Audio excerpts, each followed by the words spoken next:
માંગણી વ્યવસ્થાને આવેલી છે અને માંગણી પણ કોઈ વ્યાજબી છે। એ માંગણીને સંપૂર્ણ કહું છું કે 3 ડિમાન્ડ જે છે એ 3 ડિમાન્ડમાં અમારું સંપૂર્ણ સમર્થન છે।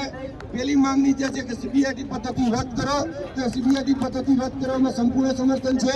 બીજી માંગણી છે કે નોર્મલાઇઝેશન પ્રમાણે વિધાઉટ નોર્મલાઇઝેશન અને આફ્ટર નોર્મલાઇઝેશન એ બધા જ માર્ગ જાહેર કરવામાં આવે। જગ્યાઓ અત્યારે ફોરેસ્ટ વિભાગના અધિકારીઓ જ કહી રહ્યા છે, જે અમે મળવા ગયા હતા ની પહેલા એક એસપીસીસીએફ કે સીસીસીએફ કંઈક હતા, એક ક્લાસ 1 અધિકારી પણ કહી રહ્યા છે કે 60% જગ્યા ખાલી છે, તો વધારે પડતી જગ્યા છે 823 છે એમાં ઉમેરો કરી અને વિદ્યાર્થીઓને વધારે પડતા સમાવવામાં આવે। આ માંગણી સાથે હું સહમત છું અને આ માંગણી છે એ ખૂબ વ્યાજબી છે અને એમાં સંપૂર્ણ સમર્થન અમારું છે। જ્યાં પણ જરૂર પડે ત્યાં અમારી પૂરેપૂરી તૈયારી છે।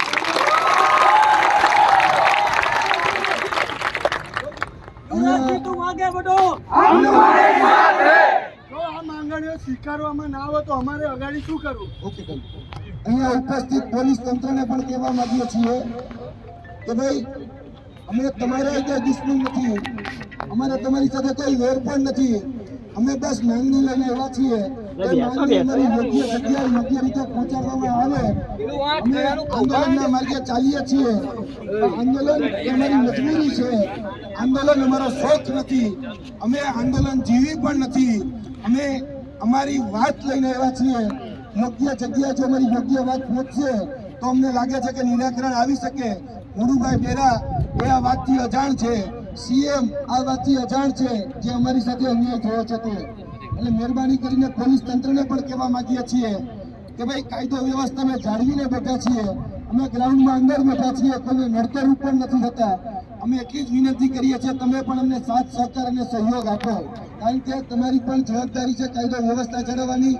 તમે પણ ચિઠ્ઠીના ચાકર છો, અમે જાણીએ છીએ, પરંતુ અમે પણ અહીંયા જે વાત લઈને આવ્યા છીએ એ વાત અમારી પણ વ્યાજબી છે। તમે પણ સ્પર્ધાત્મક પરીક્ષા પાસ કરીને કે કોન્સ્ટેબલ હશો, હેડ કોન્સ્ટેબલ હશો, પીએસઆઈ હશો કે એએસઆઈ હશો, તમે અમારી પણ વેદનાને સાંભળો અને સમજો। આ વાત એ પોલીસ તંત્રને પણ ખબર પડવી જોઈએ।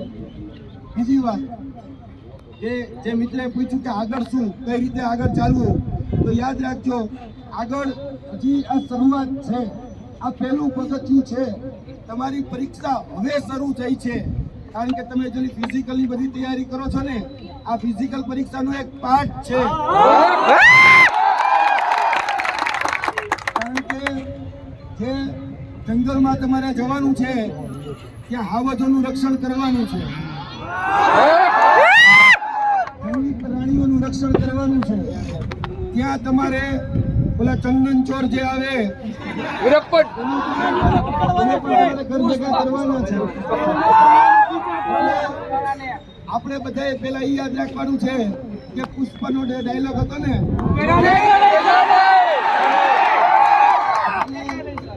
છૂટવાનું તો પેલા નહોતું થતું,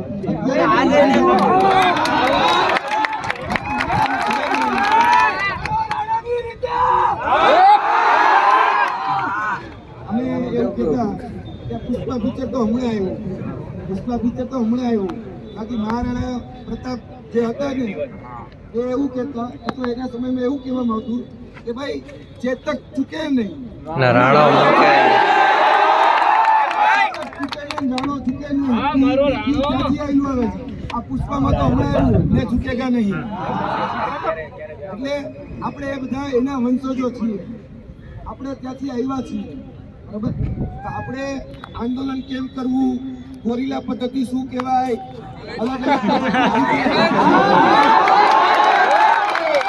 આપણે અંગૂઠા છાપ નથી, આપણે ભણેલ ગણેલ શિક્ષિત છીએ, ઇતિહાસ જાણીએ છીએ, ભણાવી શકીએ એટલે સક્ષમ પણ છીએ। એટલે બધી જ પરીક્ષાઓ આપીએ છીએ, આપણે સીસી આપીએ છીએ, ફોરેસ્ટ આપીએ છીએ, બધી જ આપીએ છીએ। અને આ માધ્યમથી જે ગાંધીનગરની સેક્ટર 17, સેક્ટર 21, સેક્ટર 6 માં જે પ્રાઇવેટ અને સરકારી જે લાઇબ્રેરીઓ છે અને એની સાથે સાથે જે શૈક્ષણિક સંસ્થાઓ છે, જે કોચિંગ ક્લાસ ચલાવે છે, એને પણ આ માધ્યમથી મેસેજ આપીએ છીએ કે ભાઈ આ તમારા ગ્રાઉન્ડમાં આવીને બેઠા છે. આજે કદાચ આ ફોરેસ્ટ વાળા છે, કાલે બની શકે છે તમારો વારો આવતા દૂર નથી. કોચિંગ ક્લાસ વાળાને પણ કહેવા માંગીએ છીએ કે તમારું જો ગુજરાન ચાલતું હોય અથવા તમે અહીંયા કરોડોનો ધંધા ઉભા કરી દીધા હોય તો આ વિદ્યાર્થીઓને કારણે તમારા ધંધા ઉભા છે. તો તમે છો અત્યારે જરૂર તમારી પણ છે. હા, નહીં હું બધાની સર્વત્ર બધાની વાત કરું છું. બરાબર પાડી દેવાના બધાની છે.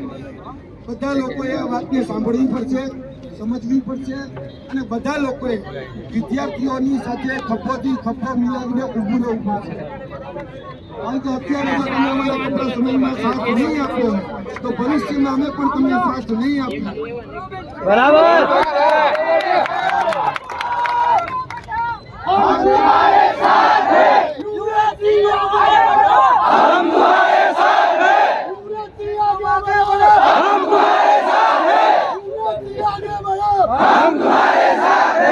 વિદ્યાર્થી તુમ આગે बढ़ो.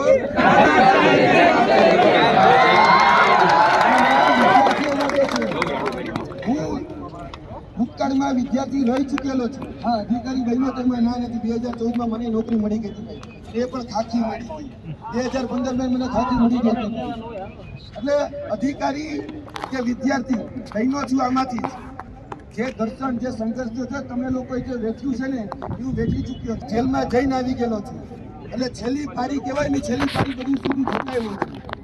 યાદ રાખો, આ પોલીસ એ આપણી મિત્ર છે, એ રક્ષક છે, પણ ચીઠીના ચાકર પણ છે. હાલ સવારે કદાચ એને હુકમ આવે કે ભાઈ આ લોકોને ડિટેન કરી લો, તો હજી હું કહું છું કે શાંતિપૂર્વક આપણે ડિટેન થવાનું છે. કેમ ખબર છે? કારણ કે ગાંધીજીને આંદોલન વાંચ્યા હશે તમે. ગાંધીજી જયારે આંદોલન કરતા ને ત્યારે જેલ ભરો આંદોલન એક હતું. એટલે આપણે જેલ ભરવા માટે તૈયાર રહેવાનું. બરાબર આંદોલન છે એ આંદોલન માટે આપણે તૈયાર રહેવાનું.